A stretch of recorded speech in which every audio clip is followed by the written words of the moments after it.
అశ్వ సంవత్సరంలో కైలాస యాత్ర Sri Gayatri tours and travels 8977349696. Mallojula Venugopal alias Sonu party నుంచి బయటకు వచ్చిన తర్వాత సిపిఐ మావోయిస్టు పార్టీ యొక్క అధికార ప్రతినిధిగా కూడా వ్యవహరిస్తున్నాడు.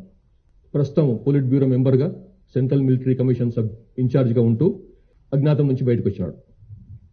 తర్వాత మల్లా రాజిరెడ్డి వీరిది శాస్త్రులపల్లె గ్రామం, మంథని మండలం, పెద్దపల్లి జిల్లా, పాత కరీంనగర్ జిల్లా. ఇతను సెంట్రల్ కమిటీ సభ్యుడిగా పనిచేస్తూ ఉన్నాడు. ఇతను నార్మల్ వ్యవసాయ కుటుంబానికి చెందినవాడు. 1975లో రత్నమ్మ తన భార్యను పెళ్లి చేసుకున్న తర్వాత ఆమెతో పాటుగానే ఆమె కూడా అయినంబడే పార్టీలోకి వెళ్ళిపోయింది. తర్వాత ఆమె ఛత్తీస్గఢ్లో జరిగినటువంటి ఎన్కౌంటర్లో 1998లో మరణించింది.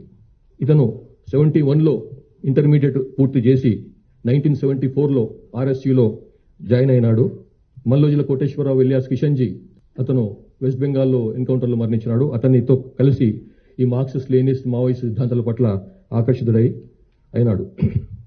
తర్వాత 1980లో సిపిఎంఎల్ పీడబ్ల్యూ ప్రారంభించిన తర్వాత బొగ్గుగనుల ప్రాంతంలో ఉద్యమ నిర్మాణానికి కృషి చేసినాడు.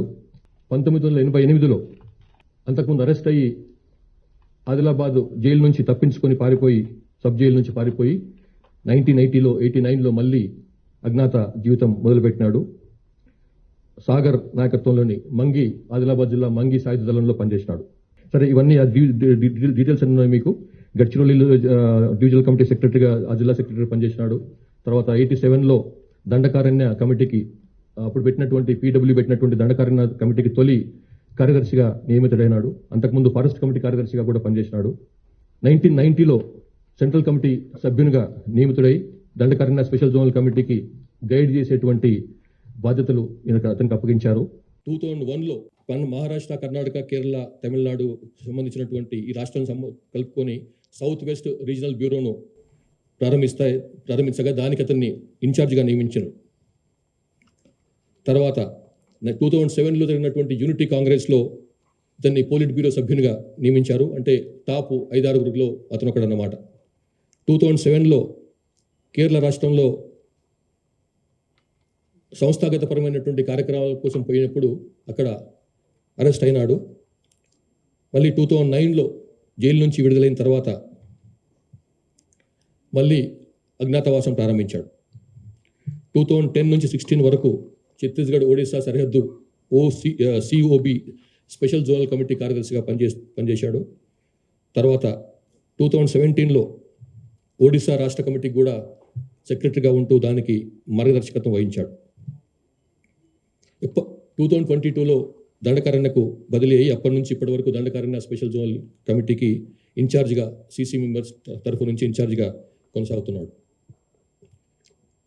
ఇక ఇక్కడ బయటకు వచ్చినటువంటి మూడవ నాయకుడు బడే చొక్కారావు ఎలియాస్ దామోదర్. ఈయన 46 years ఆఫ్ ఏజ్, ములుగు జిల్లా తాడువాయి మండలం చెందినటువంటి కాలోపల్లి గ్రామం. ఇంతకుముందు ఈ ప్రాంతం పాత వరంగల్ జిల్లాలో ఉండేది. ప్రస్తుతం అతను తెలంగాణ స్టేట్ కమిటీ సెక్రటరీగా బాధ్యతలు నిర్వహిస్తున్నాడు. ఇతను కాలోపల్లికి చెందినటువంటి 10 ఎకరాల, తండ్రికి 10 ఎకరాల భూమి ఉన్నది. ఆయన ఫ్యామిలీలో కొంత ఇతని కజిన్, తర్వాత బ్రదర్స్ కూడా కొంత ఈ విప్లవ పార్టీల పట్ల అనుకూలత చూపించిన వాళ్ళు. బడే నాగేశ్వరరావు ఇతని కజిన్ ఎలియాస్ ప్రభాకర్ ఎన్కౌంటర్లో కూడా మరణించినాడు. దామోదర్ బయకపేట, తర్వాత రాయనగూడెంలో ఉన్నత పాఠశాలలో చదివి గోవిందరావుపేట ప్రభుత్వ కళాశాలలో ఇంటర్మీడియట్ పూర్తి చేసుకున్నాడు. 96లో 10th క్లాస్ చదువుతున్నప్పుడే ఆర్ఎస్యూ పట్ల ఆకర్షితుడై అందులో ఆర్ఎస్యూలోకి జాయిన్ అయినాడు. తర్వాత అజ్ఞాతంలోకి వెళ్ళిపోయి ఏటూరు నాగారం, మహాదేవపూర్ ప్రాంతం దళంతో తన అజ్ఞాత జీవితాన్ని ప్రారంభించాడు. తర్వాత ఏటూరు నాగారం, మహాదేవపూర్ ఏరియా కమిటీకి కార్యదర్శిగా పనిచేసిండు. ఖమ్మం, కరీంనగర్, వరంగల్ డివిజనల్ కమిటీకి సభ్యుడిగా కూడా పనిచేసిండు. తర్వాత 2007లో ఈస్ట్ డివిజన్ కమిటీ కార్యదర్శిగా కూడా నియమించబడ్డాడు. 2015లో తెలంగాణ స్టేట్ కమిటీలో సభ్యునిగా నియమించబడి 2019లో తెలంగాణ రాష్ట్ర కమిటీ మిలిటరీ అఫైర్స్ కూడా అతను ఇన్ఛార్జిగా వ్యవహరిస్తున్నాడు. 2025 జనవరిలో తెలంగాణ రాష్ట్ర కమిటీ సెక్రటరీగా నియమించబడి ఇప్పటి వరకు ఆ బాధ్యతలు నిర్వహిస్తున్నాడు. నూనె నరసింహారెడ్డి ఇలియాస్ గంగన్న, ఇలియాస్ రాహుల్, ఇలియాస్ అన్నుదాదా, ఈయనకి 62 ఏళ్ల వయసు. ఆంధ్రప్రదేశ్ రాష్ట్రంలోని గుంటూరు జిల్లా కాకుమాన మండలం వల్లూరు గ్రామానికి చెందినవాడు. ఇతను దండకరణ్య స్పెషల్ జోనల్ కమిటీలో ఉన్నాడు. పొలిటికల్ ఎడ్యుకేషన్ వివరాలు చూస్తుంటాడు. ఇతను బీఎస్సీ పూర్తి చేసిన తర్వాత నరసరావుపేటలో ఎల్ఎల్బి కోసం అని చెప్పి గుంటూరులో చదువుతూ ఆర్ఎస్యు కలాపాల పట్ల ఆకర్షితుడైపోయి యూజీ అయిపోయినాడు. 1990లో దుర్గిదళంలో పనిచేశాడు. అట్లానే ఇంకా రకరకాలుగా డిఫరెంట్ ప్లేస్లో పనిచేసిండు. కానీ 2002లో అతను విజయవాడలో పోలీసులు అరెస్ట్ చేయగా మళ్ళీ 2004లో బయటకు వచ్చి మళ్ళీ ఆ టైంలో 2004లో జరిగినటువంటి చర్చల కార్యక్రమంలో అప్పుడే రాష్ట్ర ప్రభుత్వానికి సిపిఎంఎల్ పీడబ్ల్యూకి మధ్య జరిగినటువంటి చర్చలలో అతను ఆ చర్చలకు ఉన్నటువంటి మెయిన్ సభ్యులకు సహకరించాడు.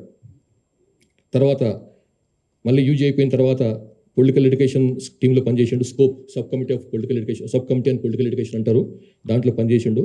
తర్వాత 2008లో స్టేట్ కమిటీ అయిన తర్వాత మెంబర్ అయిన తర్వాత బీహార్ జార్ఖండ్ ఏరియాలో పనిచేస్తున్నప్పుడు 2010లో బొకారోలో అరెస్ట్ అయినాడు. 2014లో మళ్ళీ విడుదలైన తర్వాత అఖిరాజ్ హరగోపాల్, ఇలియాస్ సాకేత్తో కలిసి తర్వాత మళ్ళీ ఆయన చెప్పినందువలన మళ్ళీ మోటివేట్ అయ్యి మళ్ళీ పార్టీలో అజ్ఞాతంలోకి వెళ్ళిపోయినాడు. 2025లో ఇతన్ని తెలంగాణ రాష్ట్ర కమిటీకి బదిలీ చేయగా అప్పటి నుంచి ఇప్పటి వరకు అతను ఆ బాధ్యతలో ఉన్నాడు.